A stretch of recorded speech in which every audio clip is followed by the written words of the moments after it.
How are we all doing? Yay! Great. My name's Dan. I am an audio engineer by day and a organizer by night. This is about unions. So I'm going to start off, what are unions? So I want to know how many people here know what a union is. Raise your hand. Okay, that's good. So for those of you who don't know, we're not talking about set theory.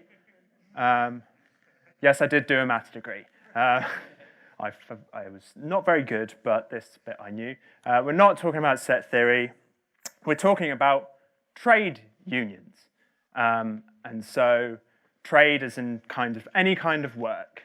And ultimately, what unions are about rights. So the rights we have in our daily lives. A lot of us, especially at this stage in our careers when we're new, we maybe don't know what our workers' rights are. And you aren't to know because we're not taught that. We're not, when you go to study at university, chances are it may have had one lecture, probably wasn't, you were like, I could skip that one. Not important now. It's very important. And it's something that is very tied it's tied to something that we don't really think about because chances are we won't need to.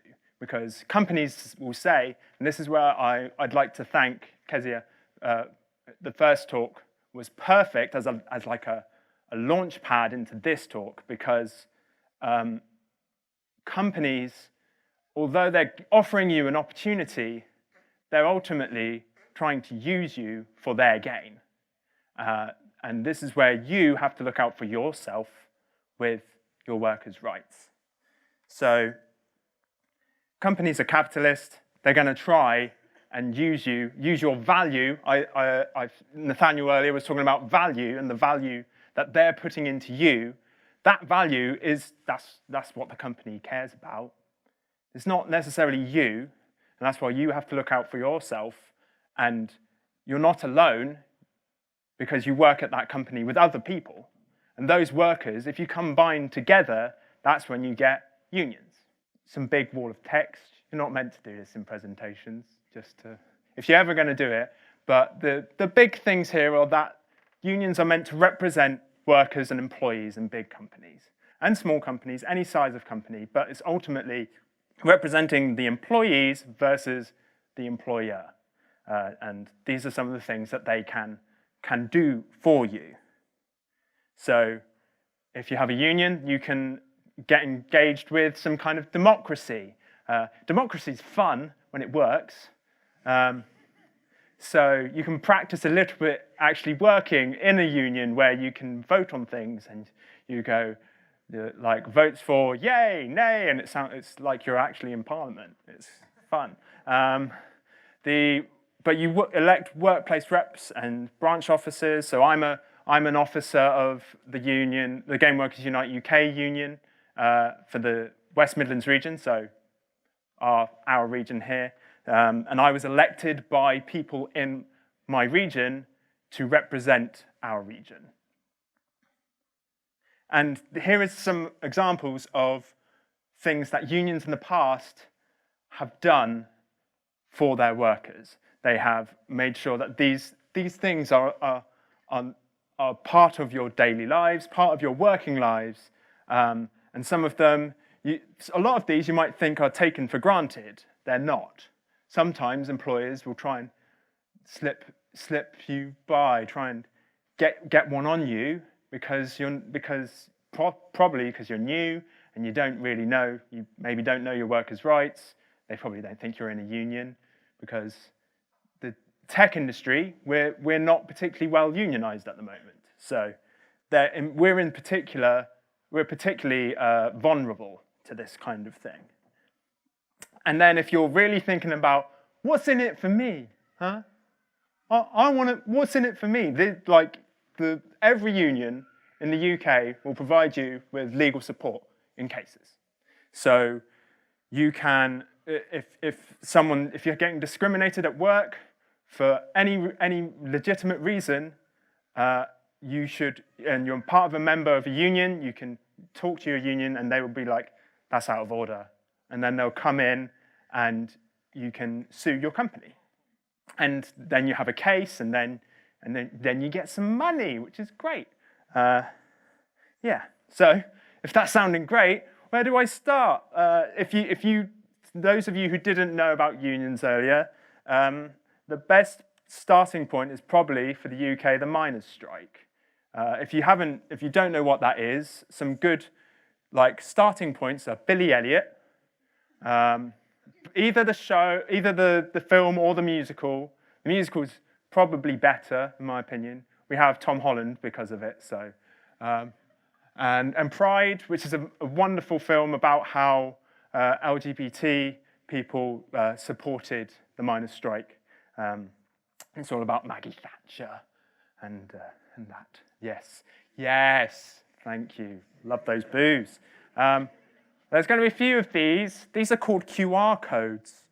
They're very rarely used. They're quite useful, but that is a QR code for the link on the left. If you want to read up on labour and the complications between employers and employees and power dynamics in work and seeing them in films, this website's really good. It has a good list of films that can help you get into this stuff. So, some example unions that we have here in the UK. I'm just going to name a few out from on here. So we've got the National Union of Journalists, which is for journalists. We have the Musicians Union for musicians. The Communications Workers Union, the CWU, they're for the Royal Mail. And if you follow unions in any way, you will have seen that they've been having some big strikes and proposing to strike, and the Royal Mail refusing for them to strike, and they're one of the biggest vocational-based unions in the UK, and I would highly recommend, if you're interested in how big unions can get, CWU is a good union to have a look at, and they're very active, they're really strong, very inspirational. And then you've got Equity for actors and performers.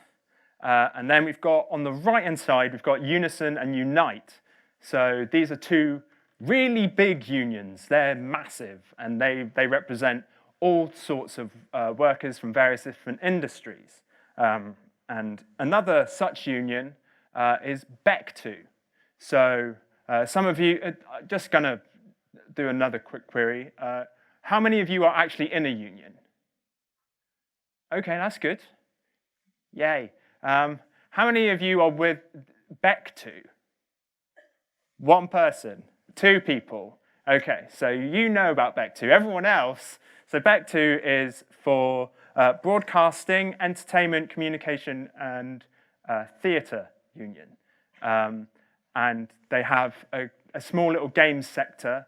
But the thing about a big union like BEC2 is they're known as service unions or business unions, which means that they have a structure much like many big organizations, like companies, where you have bureaucracy.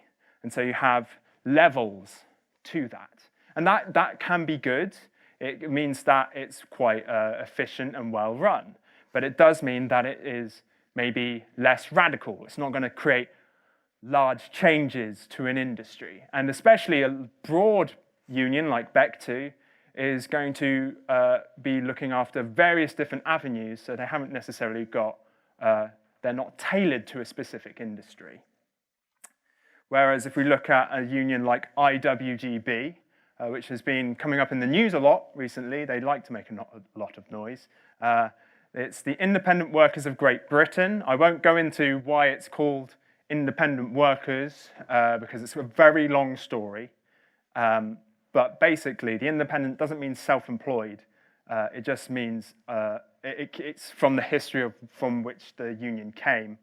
And it focuses on industries that haven't traditionally been unionized. So we've got branches for social care workers, cleaners, Deliveroo riders, Uber drivers. All of these All of these workers are separate branches of the IWGB.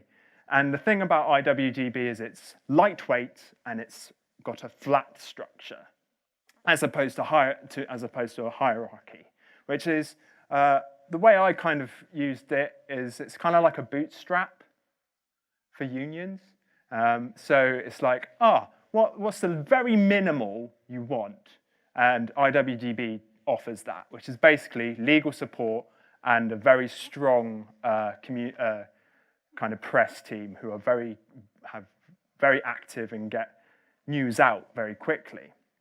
So one such bit of news is very recent. A couple of days ago, we've had this case, IWGB, against the police, because James Farrar, in the top left, your top right, he was prosecuted by the police for assault.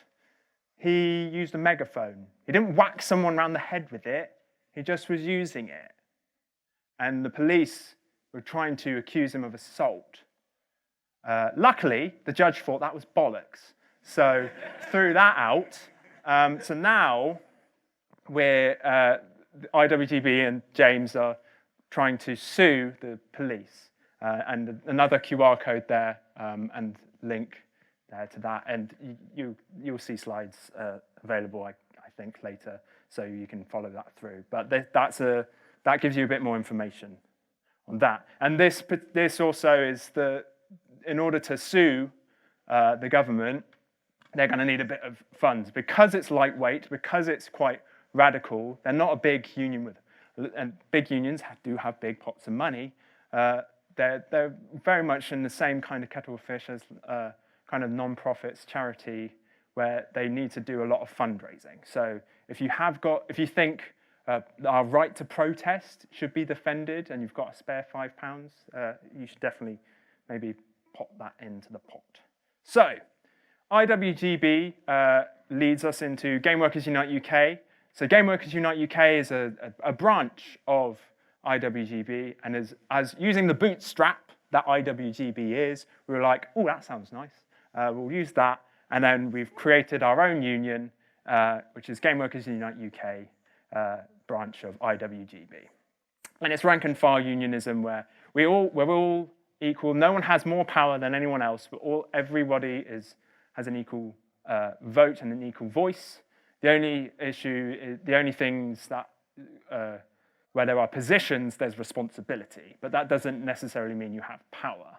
There is obviously power in that someone who calls himself a chair sounds important. So you're like, oh, I'm the chair. And then people go, ooh. But other than that, there is no power. And we are autonomous, so we run ourselves. We're all volunteers. We all do it off our backs because we want to change the industry. In fact, what we want to do are 4 things. We all came together when we formed the union, and we were like, things are bad in the games industry. We want to change things in 4 key areas. So we want to end this thing called crunch. I'm sure you've heard of it. I was just talking to Ruth before I came on stage about Cyberpunk 2077. You may have seen that they've delayed it. Not because they wanted to not let their workers not crunch. They're still going to crunch. In fact, they're going to do more crunch.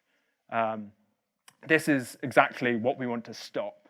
And that's why we formed this union primarily.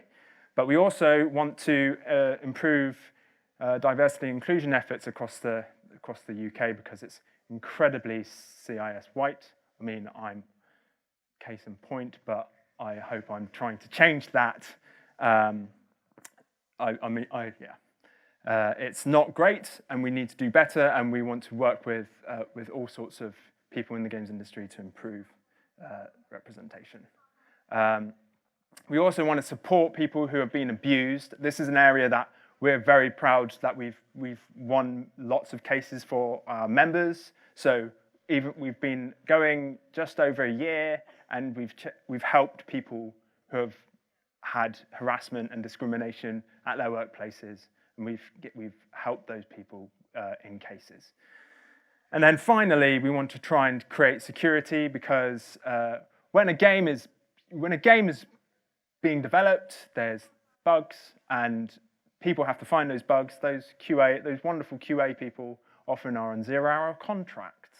So we want to try and solve that as well.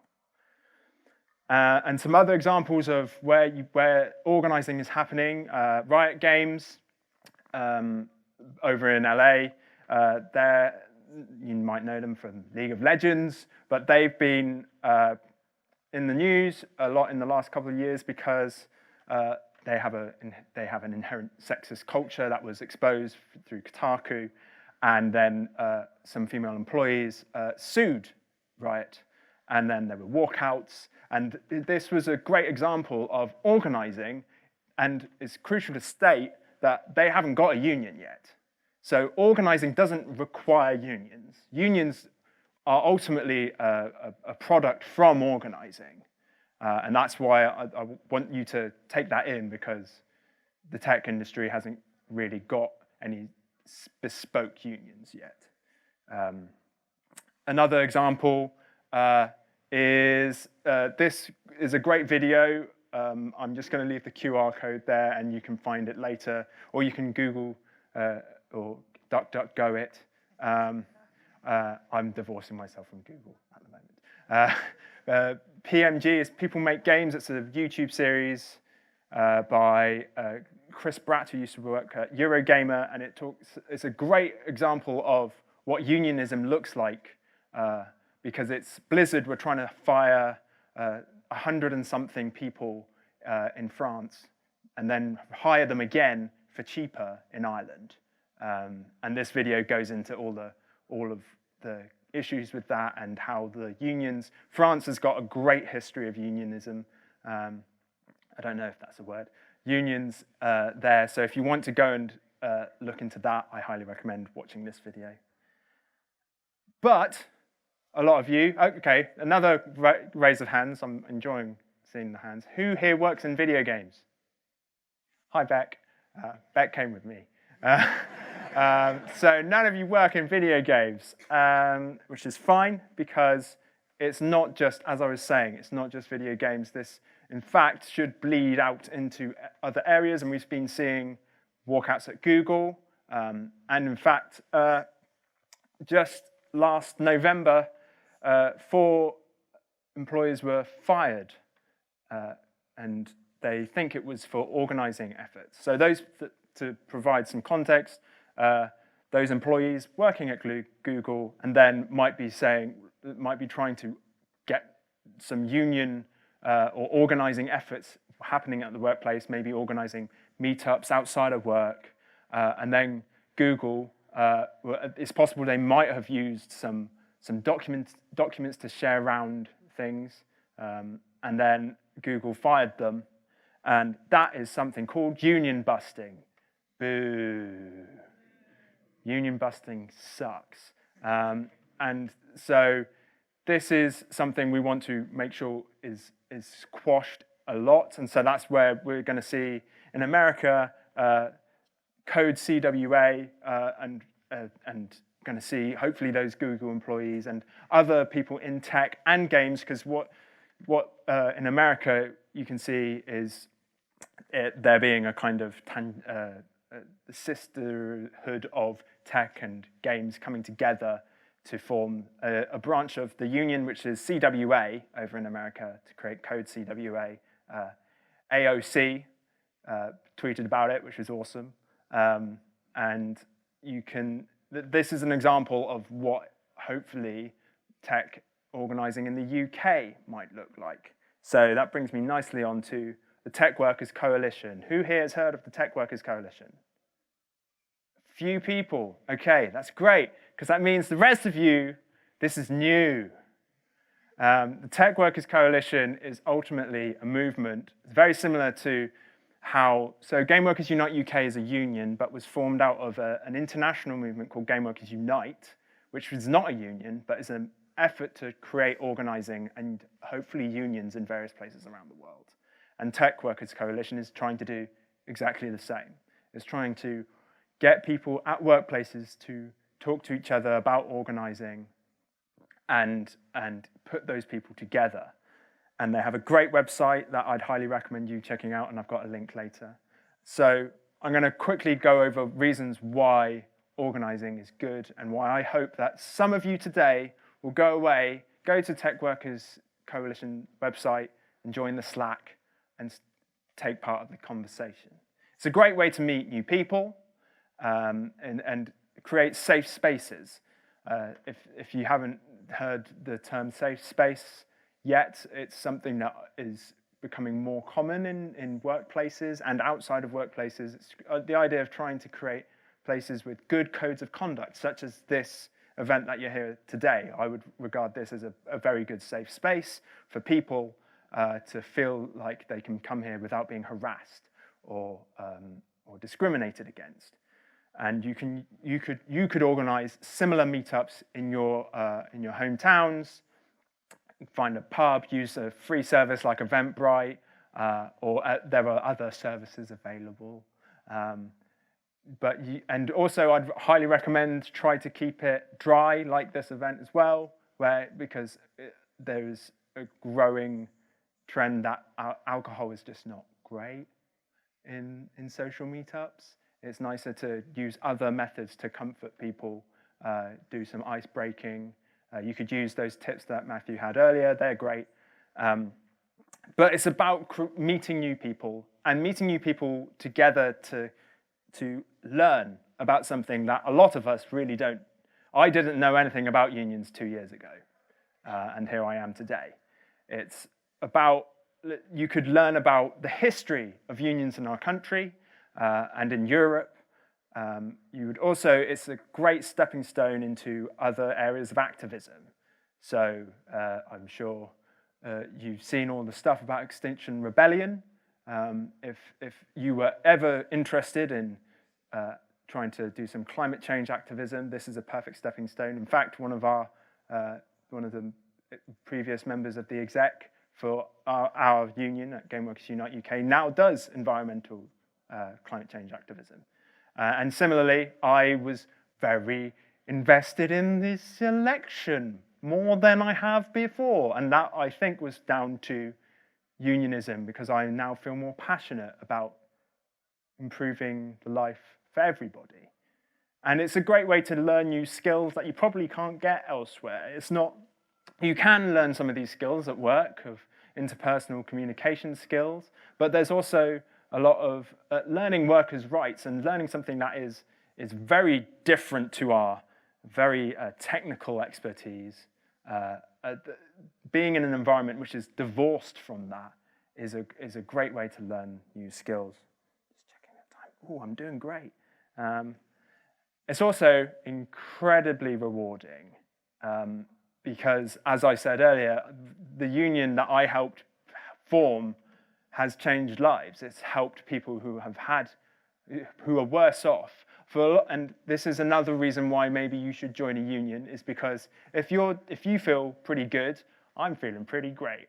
My life's pretty good. There are people out there who aren't, who are in worse positions, and especially in unions such as the IWGB, who represent cleaners, immigrants who come very soon, don't know if they'll be in the country or not. So that is something that, as part of a union which is representing those people, I feel like I'm helping in a way. And if I wanted to step up even more, they would give me plenty of opportunities to do so. And it's every single time I have done anything for the union, it's incredibly rewarding. You inspire others and also constantly are inspired. And you do feel like you are maybe changing the world, which is nice to feel. So this is the website you should check out. There are meetings in London. There is a Tech Workers Coalition London already. So if you're London-based, that exists. If you're not, I would love for you to definitely join the Slack, and then maybe set up a meeting here in Birmingham. If you're based in Birmingham or wherever you're from, set up a little meeting. Can be just in a pub. Set up a little meetup. and chat about your work. Chat about what's good about your work, what's not about the work. And everything you've heard today, creating a space to talk about all of the things you've heard about today, like the brag docs, all of these things would be perfect to be discussed in such an environment, but also with your fellow workers, because it's all about camaraderie and comrades and being better, making the workplace better for everyone. So on that, I would like to say thank you. Go join a Slack. Yeah, thank you.